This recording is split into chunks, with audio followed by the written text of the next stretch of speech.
नमस्कार, मी Manisha bright foods and क्रिएशनमध्ये आपले खूप खूप मनापासून स्वागत आहे। आज आपण शेंगदाण्याची पोळी बनवणार आहे। ही पोळी आठवडाभर चांगली टिकते, म्हणून ही पोळी प्रवासामध्ये नेण्यासाठी अतिशय उपयुक्त आहे। ही पोळी थंडीच्या दिवसात बनवली जाते। ही पोळी अतिशय पौष्टिक असते। चला तर मग पोळीसाठी लागणारे साहित्य पाहू। पाव किलो शेंगदाणे, पाव किलो गूळ, गव्हाच्या पिठाची कणिक तयार केलेली आहे, तेल आणि वेलची पूड। चला तर मग आपण एका पॅनमध्ये शेंगदाणे भाजून घेत आहोत। शेंगदाणे भाजत असताना मंद आचेवर शेंगदाणे भाजायचे आहेत। शेंगदाणे एकसारखे भाजले जावे यासाठी सतत हलवत राहावे, ते करपू देऊ नयेत। 10 ते 15 मिनिटे शेंगदाणे भाजायचे आहेत। शेंगदाणे व्यवस्थित भाजले गेलेले आहेत। शेंगदाण्याचा रंगही बदललेला आहे। आता मिक्सरच्या भांड्यात शेंगदाणे फिरवून घेणार आहे। त्या शेंगदाणा कुटामध्ये गूळही फिरवून घेणार आहे, म्हणजे आपला गोड कूट तयार होईल। या मिश्रणात वेलची पूड मिक्स करायची आहे। हे सर्व मिश्रण हलवून घ्यायचे आहे।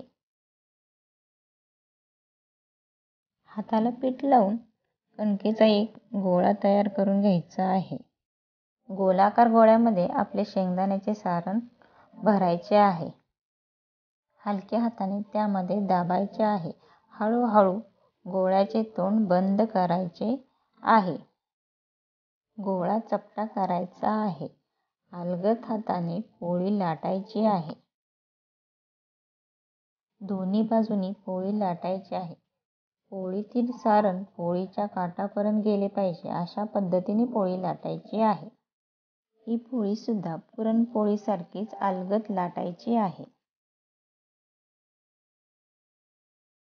तवा गरम करून त्यामध्ये पोळी भाजायची आहे।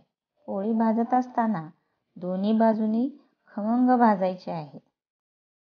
मंद आचेवर भाजायचे आहे। त्याला तेल लावून घ्यायचे आहे।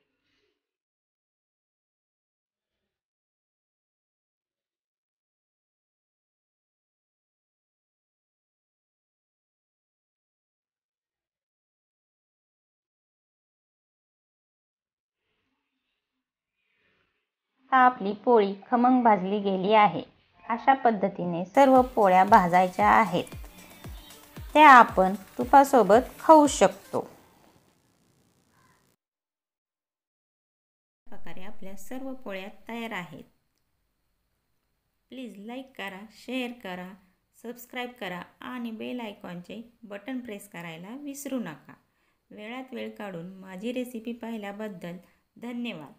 चला तर मग पुन्हा भेटूयात अशाच नवनवीन चमचमीत रेसिपीसोबत। तोपर्यंत धन्यवाद।